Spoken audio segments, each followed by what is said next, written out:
we're after something, more than just behavior, right? In our children, we're after something deeper.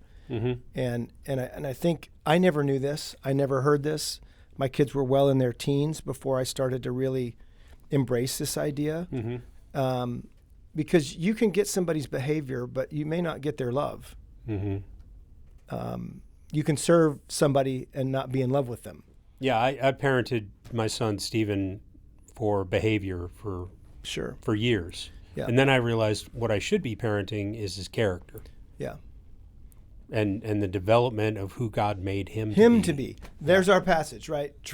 Proverbs 22. Train up a child in the way they should go, and when they are older, they'll not depart from it. How do you figure out the way he should go? Because what you normally do, let me just answer my own question. Yeah. Answer my own question. Is what I did was I tried to train him up in the way that I wanted him to go. And that didn't go so well because he's not me.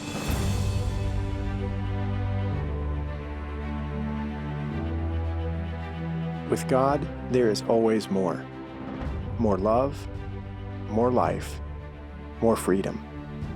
Welcome to Zoe's Exploring More with Michael Thompson.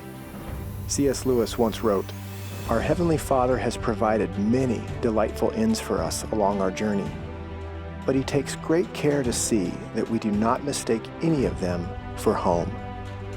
Join me and the team as we explore the kingdom together, discovering the deep truths and offering encouragement for the journey. There is always more. Welcome, friends and allies, to the Exploring More podcast. Michael Thompson, hanging out with SJ Jennings and exploring the kingdom, getting as many vantage points as we can on this particular series called Father Matters. And I think we're in week 5. Yeah. Week 5, yeah. We're actually going to start talking more directly about children today. Okay. We've been talking about fathering. We've been talking about the root of that, how you got to get your own heart back, get your own healing.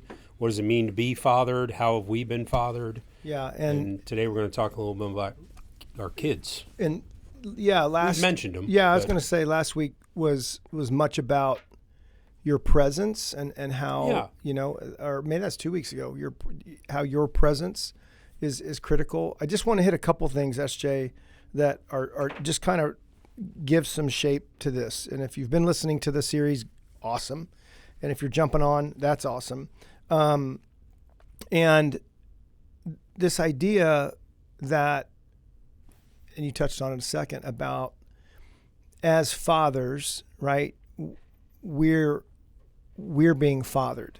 Yeah. That's really critical to the whole series. And as we get 4, 5, and 6 deep, I just want to come grab that, pull it forward with us and say, this is about being able to offer as a dad some of the things that you're getting from the Father, which is love. Mm-hmm. And you can't give what you haven't received. It's very difficult to do. And yet we know from experience, and we know from the men that we've talked to over the last decade or so about this subject, that there's a way, there's an operating system in this particular file called fathering.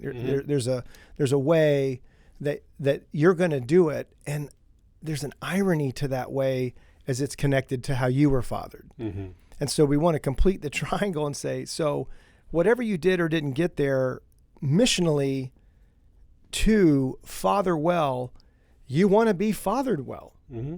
And this is about moving with God and toward God for the masculine journey you're on, because your kids are on a masculine or feminine journey. The questions that you're still asking, do you see me? Do you love what you see? Do you want to be with me? Are fundamental, are foundational, and at 61 and 55, right? We've said this with a bit of humor. Boy, I'm so glad I've grown out of that. Man, yeah, no doubt. And all that comes up in me, a lot of things do, but the primary thing I want to share is just the goal, our purpose in doing all this is hopefully bringing other people like we are most of the time into a space where we don't want to live without being fathered. I don't want to try to figure it out on my own all the time. Yeah. I think that's part of the weight and the challenge, and what makes it so hard is that we feel like we have to figure it all out. Yeah. And I want to be connected to the Father to the point where when I interact with my kids, I'm talking to Him about it too. Right? Absolutely. As I'm fathering, I want to be fathered so I can father. Yeah. And not just, every once in a while or when I really need it. Yeah. I mean, no father loves that when their kids call them and like only when they're in jail or need a money. car, you get a car out of impound or whatever. Right. I mean, I want to interact with my dad all the time. Yeah. So that I can better interact with my kids. Yeah. So the engagement that we've been talking about in the other episodes, it was really interesting. It was, I think, yesterday morning, I saw a reel of us on Instagram. Yeah. And do you remember? I remember because it was a couple episodes ago, but we were dialoguing and you said, yeah, I don't have time for that. Right. What I was just talking about, being fathered and connected with the Father. Right. The first response that came up was, have you seen my desk? Like, I got stuff to do. I got so much to do. And that is the tyranny of the urgent, right? The to-do list, the work, and all these places. I remember hearing, maybe it was John Eldridge one time say, what I don't want is to offer my children my tiredness. And I remember when I heard it, I was like, responded that same way. Dang, man. Because I've for sure done it. The leftovers, and here you are trying to provide, I get it, and roof over, meals, clothes, and even coming in late, kissing them as they're going to bed. But absolutely, this is when I heard you and I watched that, thank you, Andy, for that reel, it just was like, man, if you don't make time for this, right, you're going to be Cat Stevens. Yeah. And the cat's in the cradle. My boy was just like me, right? And if that's going to be true, then the investments that you're making, the sacrifices that they're not pinning any awards on when they're little, right? They don't even know about dads who just come home and kiss them at night and say bye on the way out the door. They know of a dad that is present and engaged, right? And so I got a interesting, I'll call it a compliment, but there's a couple pictures that we have when my girls were little, and I'm tucking them in, I'm reading the book, and I'm asleep. And they're not. No, they're not.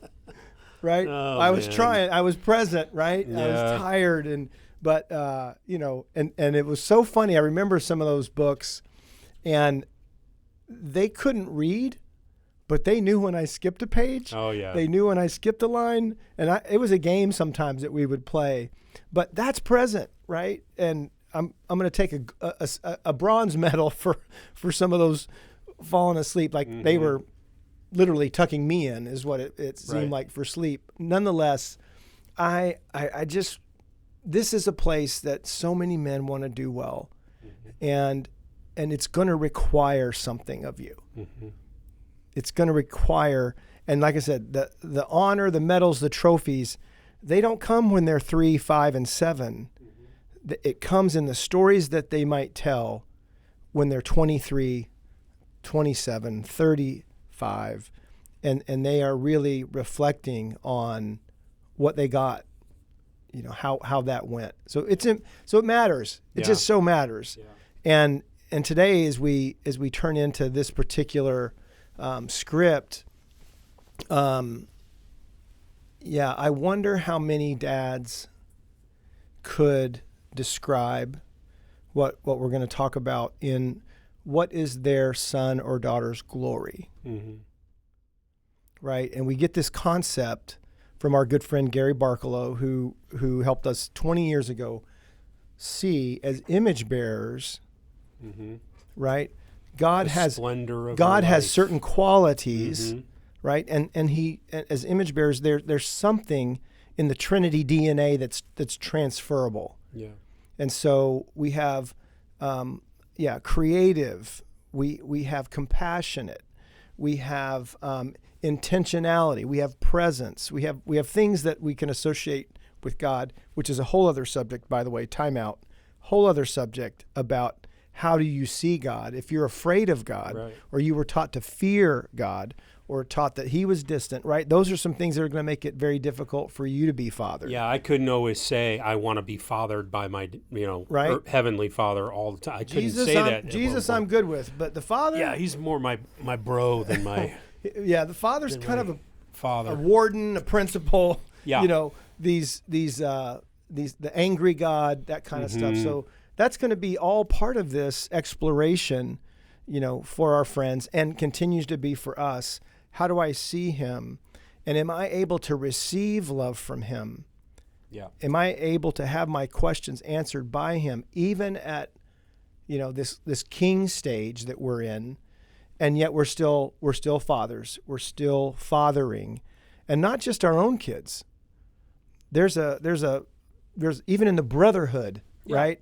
There are times when, some of my friends God can partner with them to bring a fathering moment in on display, and the training that I need, that He's bringing together through them. All of that stuff is going on, and it's quite a lot.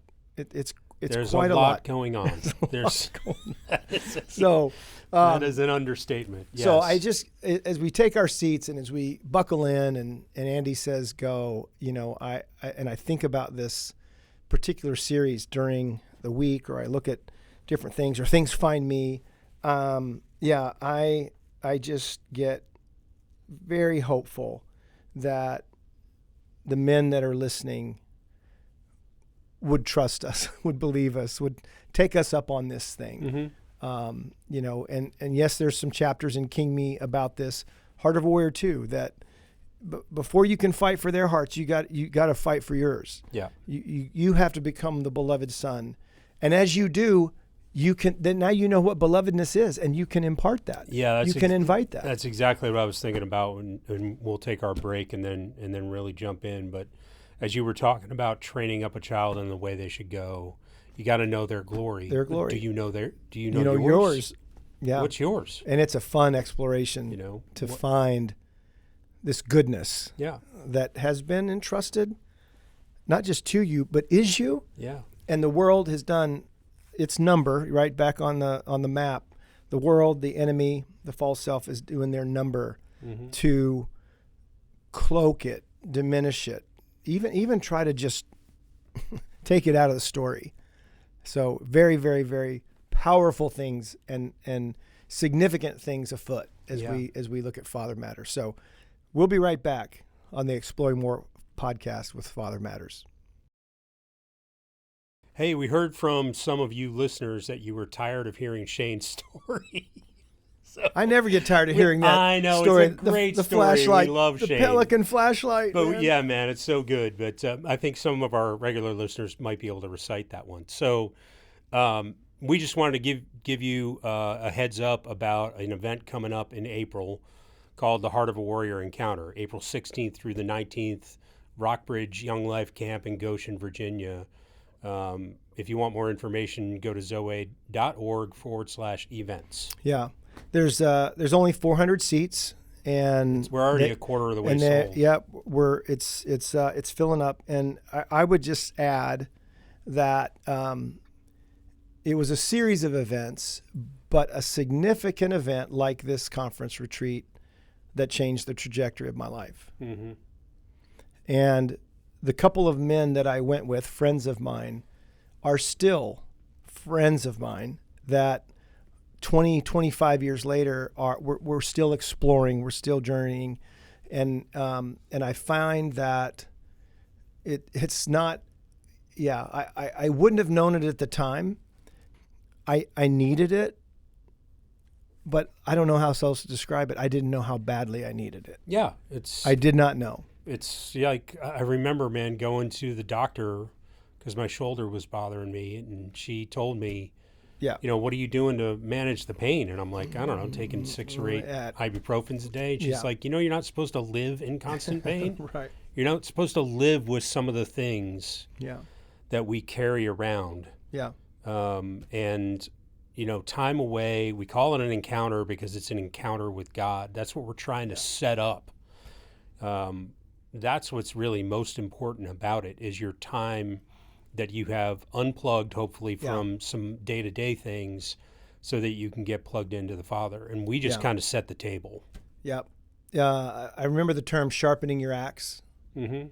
Right. We just aren't meant to be the 10 men who are just swinging, chores, chopping. If you don't take time, and when was the last time you put on your schedule, I'm going to spend 3 days with God? Yeah, there'll be 399 other guys there, but I'm going to spend. It's amazing. I'm going to spend some time up. away with God, and that's what we structure the encounter events. Mm-hmm. Not only is there sharing, teaching, and some other playground and fun things to do, but you're going to get 8, 25, 30-minute quiet times to ponder. Go to silence, To ponder, to ask God questions, and to see what he might say. Shout out to my friend TJ Wallace, too. I mean, this is just not another porn and bacon men's conference, right? I mean, where that's all they talk about. We are really inviting you into a journey and an opportunity for an encounter with God. Yeah. So come be with us. Well, I hope there is bacon. Yeah, well, bacon's good. All right. Yeah, but hope we'll see you there. if you need financial support as well, if you'd love to come but finances are an issue, email my wife. Actually, she's our event coordinator. It's Sherry, SHERRY @zoe.org, and she'll give you information about something we call the aid station. We don't want any man ever to get left behind because of finances. So join us at the encounter April 16th through the 19th. Yep. Andy's got some stuff on the lower thirds that will guide you there. Hope to see you. Welcome back to the Exploring More podcast. That was a great commercial. It was. Not rehearsed either, by the way, if you couldn't tell. Shocker. Yeah. Like so little is rehearsed around here, but so it's good. This session, SJ, we're talking about, and you about touched on it a minute ago. I'm going to bring it back up, but we're after something, more than just behavior, right? In our children, we're after something deeper, and I think I never knew this. I never heard this. My kids were well in their teens before I started to really embrace this idea. Because you can get somebody's behavior, but you may not get their love. You can serve somebody and not be in love with them, right? And they can be obedient to you out of fear rather than faithful to you because of love. Yeah, I parented my son Stephen for behavior for years. Yeah. And then I realized what I should be parenting is his character. Yeah. And the development of who God made him to be. There's our passage, right? Proverbs 22, train up a child in the way they should go, and when they are older, they'll not depart from it. Yes. So let's break that up just a bit. How do you figure out the way he should go? Yeah. Or the way she should go? This is not... Because what you normally do, let me just answer my own question. Answer my own question. Is what I did was I tried to train him up in the way that I wanted him to go. Right. That's what I wanted to make clear. Yeah. And that didn't go so well. Yeah. Because he's not me. Right. Yeah. There's a, just so we can say it, there's a moral compass that we are working with. We're working with it. But within that becomes quite a bit of tacking, if you know sailing, right? There's variables, like not just the wind in the sail. There's rudders, there's current, there's waves, and the direction of the wind. Right. So there's a directional compass that we're after that actually all the way back to 10 Commandments, there's a way things work, certain do's, certain don'ts, and you'll be pretty good if you can adhere to these things, right?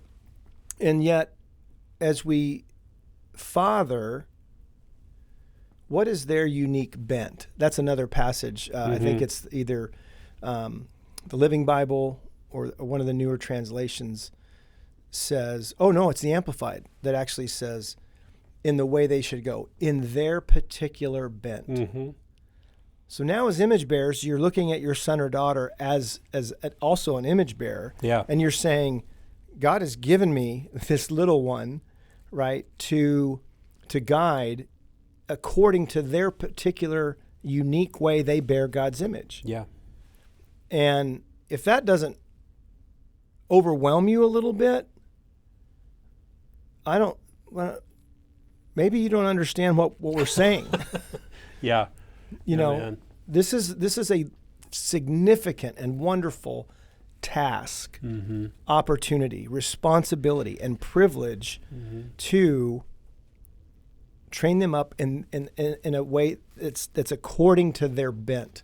Yeah, and it just comes up in me because I remember thinking this way. I remember seeing it in other places. You know, when you think about being a father, I know for me, what came up in me originally was, okay, now I got responsibilities, roof over their heads, keep the power on, you know, Pay the bills, send them to college, whatever he wants to do. And it was all centered around provision in the context of the world, right? In terms of, it was the physical realm that I thought all about, not the spiritual realm at all. Yeah. And that's because I didn't know any better, right? So I give myself grace in that, but it goes way beyond just provision of material goods and a roof over your head. You're training your child for the rest of their lives, and the bonus is you get trained in the process. Right. So what's a story that you can think of one of the girls where you remember God showing you one of their glories? Good. So a precursor to that is for my girls, you know, I was a college basketball player, played after college a few years, and it's more than interesting how our children will watch us and want to be involved in some of the things we're involved in. If you're a tennis player, you probably got kids that wanted to be there, to be in that. So again, coaching their teams when they were little, they're trying things, they're attempting, and you know, so you can really get. It feels great when they want to do the things that you like to do. If you're a golfer and they know that you're hitting balls, then you can easily get confused that they want. You think they want to play golf. I was just going to say, time out. Is it about the golf? They really want to be with you. That's right. And you're teaching them a world that you're in, and they want to assimilate into that world. Because you're there. That's normal. That's natural. Yeah. Okay, fast forward that 20 years on a lot of, now we're talking to men who are doctors because dad was. We know one who's an attorney because dad was. He wanted to be a coach. Right? And so that's how powerful this whole thing can be. And we keep telling these stories and watching these stories in films, right, about that. I want to make my dad proud, you know, and feeling the pressure to do that. It's in them. It's in us to do that. And so, because there's questions. Do you see me? Do you love what you see? So we are trying to earn that somehow. So putting that in from place. Our fathers. I'm putting that in place. So what can happen, and what happened to me was, I missed their hearts when they were younger, and some of the things that they were interested in, and some of the ways that I could support them. For example, and these are just general, but I'm not a musician, and I wasn't very helpful in any of their pursuits of instruments. Because you just it wasn't my world. I didn't assimilate into their world, right? At least in their attempts. But when they were signing up for sports and stuff, man, I was there, and I've got a legacy in that. My dad was there and involved in that, and did that pretty well. And I hope I did too when I was still eligible to coach their teams and spend time with them, right, and be with them. But a couple misses. I missed my oldest.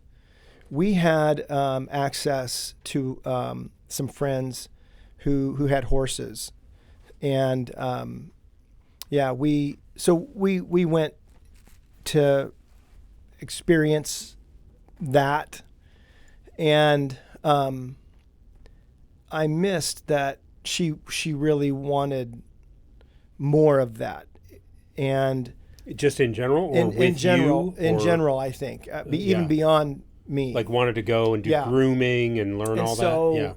And so, be around them, her curiosity, exploring that, I just, it was a Saturday afternoon thing, not an opportunity to see her heart and to see if this is actually part, because as they're experimenting, so are you, with whether it's volleyball or basketball or softball, finding whatever what you it like, is, and and whatever your golf, all those. But so I think as they've gotten older, especially with my oldest, we've talked, and to hear her express how hurtful that was. It was one of those things that she felt like she didn't get and wish she had. That's different than you got something and wish you hadn't, right? But that was one of those things. Ironically,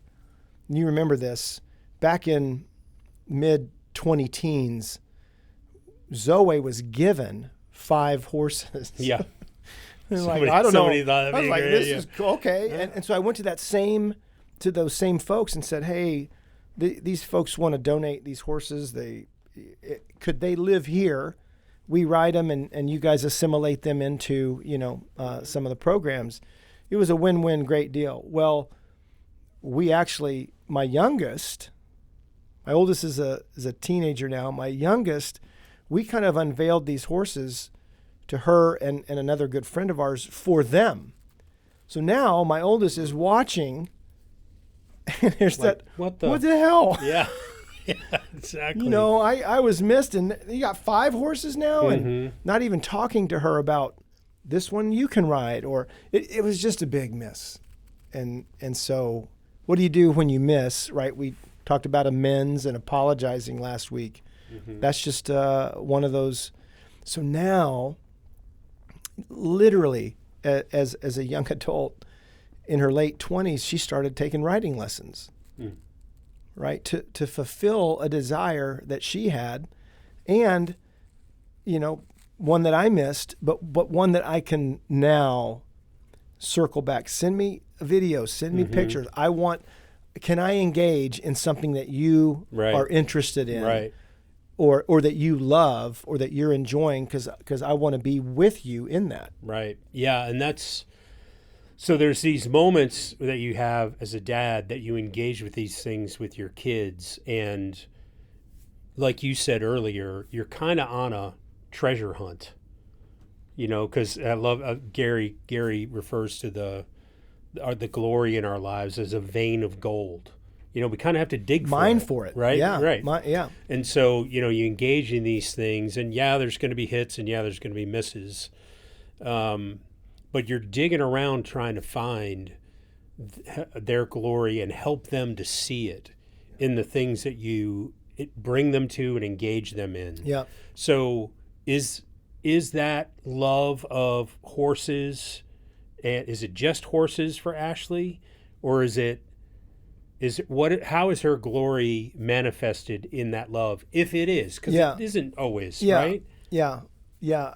That's a great question. Because that for her, it doesn't express itself, if I understand the question, in she doesn't want to raise horses. She's not Right. she's not heading down the road She's to not be a horse to be a whisperer rancher right, or okay. something like that. It's just something she loves but to it was do. something that she wanted to explore more and To try to, as a young girl, Yes. to try to discover and to where learn her glory might be. and to learn how to ride means to be in some interaction relationship with, this animal. And so, as we, some people are dog people, cat people, horse people, and being around them or being involved. So that's kind of where that went. And so when we went on a dad-daughter trip this past year, 25, I found the stable where we were going, and it was on the list. Go out for a couple-hour ride. Yes, Yeah. a trail ride, and I know it's nose to butt, but we're together. It's not like when you see it in open range. No, but, just it's with the wind. yeah, exactly. No, But it's still- race you to the barn. That's right. No, But no, it's that still would not fun. have been a good idea. And I'm not sure these horses had that gear anymore. They didn't have it in But them. it was reclaiming some of that. Yeah, that's and, great. and an opportunity to do that. And so, I've got as I've watched and taken notes and the shows they love, the artists and songs they love. I mean, these are places to connect that can be giving you, right? If they are really fans of kind of the MI6s and the Jason Bournes and the films of that kind. And one of my daughters is all about the mysteries, not the real gory, heinous We crimes. just finished the first season of Seven Dials. The Agatha Christie. Yeah. And so Bundle, her name's Bundle. It's a great. So Amazing. even recommending those and so it's not just what are you watching, right? There's questions like, tell me what you love about that. And particularly Agatha Christie, Bundle, the idea that, well, here's a young female adult heroine. She is going to solve, and just her confidence, even though her dad died in the war, giving some stuff away. But all of that, what is it that, of course, you love the way that they depict not only this character, but characteristics. I brought it up because you mentioned the murder mysteries, but honestly, it's a great exploration and an example of this other father figure who appears in her life and sees her glory. Oh, yeah. And I don't know if you've seen the last episode yet, but I have. I mean, that last scene it's when they're around the perfect table example. is so great. We see you. Yeah. We see you. Yeah. And so, and ironically, in that particular example, and it still plays in this conversation, her mom doesn't. Her mom's not surprised how clever she is, but her mom didn't train her up or keep the support completely. The support Yes. in that. So training up a child in the way they should go. Yeah. And I want let me read this glory thing from the scriptures real quick. Yeah, because and then I'll tell a story of how that looked for me and Stephen. Yeah. So just so you know, we're not making up this glory thing. 2 Corinthians 4, Paul is talking, verse 16. Therefore, we do not become discouraged, spiritless, or disappointed or afraid. Though our outer self is progressively wasting away, yet our inner self is being progressively renewed day by day. For our momentary light distress, this passing trouble, is producing for us an eternal weight of glory. And this word is a fullness, beyond all measure, surpassing all comparison, a transcendent splendor in an endless blessedness. Come on, man. So I'll take it. We look not at the things which are seen, but the things that are unseen. For the things which are visible are temporal, just brief and fleeting. Things which are invisible are everlasting and imperishable. So if we're eternal beings, right? Everlasting and imperishable. We are. It's in there. This vein of gold is in there. That's right. God, buried. yes, God is all about growing us up in Christ, and for far more than obedience and Duty. and sin management, but for you to bring. Isaiah talks about us as oaks of splendor. Yeah. Oaks of righteousness. Oaks of righteousness. Yeah. And for the display of his splendor. For the display of his splendor. So if you want to partner with God. What's the display of a tree? Yeah. The fruit. Exactly. Right? The shade, the fruit, the beauty. Yes. All of it, right? That is associated with that. So our point is, if you want to partner with God in the training and growing up of your child, what a phenomenal idea, and in the way that they should go, and what's in them that's going to go that way. Yeah, man. As we start to move towards landing the plane on this one, I just am thinking about my son Steven, and we moved from Connecticut when he was 10 years old, right in the middle. He was big into Cub Scouts and Boy Scouts and all that. And when we moved down to North Carolina, we moved to a small town. There wasn't much activity in regards to the Boy Scouts, and he really loved it and loved camping and all of that. So we started to look for alternatives, and we found some church camps that he could go to. Summer camps, right? Go for a week, 2 weeks at a time, and he enjoyed that too. What that turned into after he went 3-4 years in a row is his natural bent to care for others, to help others, to guide, and even in some cases lead, started to come out of him as he was a repeat customer summer after summer to this camp. And the director of the camp started to see this in him. We did too. And so when he was 16, he got invited to be on the camp staff for the entire summer. And man, he just loved it. And he was so good at it. They sent him to other states to be a counselor, at a camp in Florida for one summer. And so it really did bring out that glory in him. You can't meet Stephen for more than 15 or 20 minutes and not see that in him. It's just going to come out of him. And so it was really... If it is supported, if it is encouraged, if it is recognized. Yeah. Believe me. Because if we're there's a lot of moving people, as his parents to move him into that position, then it can get hidden. Yeah. And lost. You can tell when you come across somebody that it is hidden. They're not wallflowers because they want to be. Right.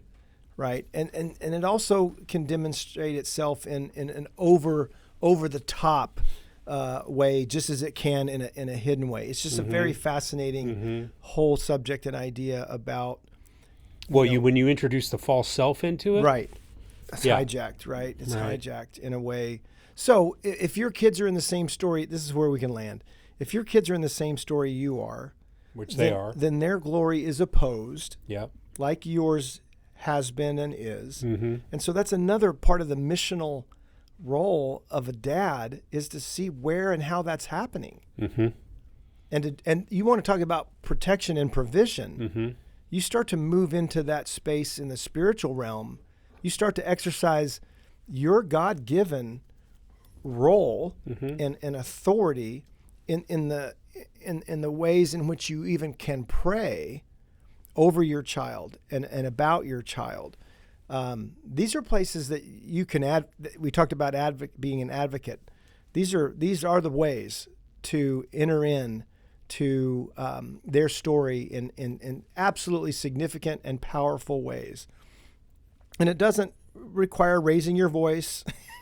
It doesn't require yell prayers. Yeah. Hey, Stephen, what would you think about going to summer camp? But opportunities to... That's great. To explore with them, to ask questions, and ask that second question. Tell me more about that. What do you love about it? Yeah. I had one last thing. I've had some of the most interesting conversations. All my girls are Swifties. Okay. If you don't know what that means, then Dad, you better get in. If you have Especially daughters, girl dads. You better get in the game. Yeah. Taylor Swift fans. So to ask, right now, I could be like, why? Yeah. Already I'm diminishing, but rather God bless you, bro. Tell me more.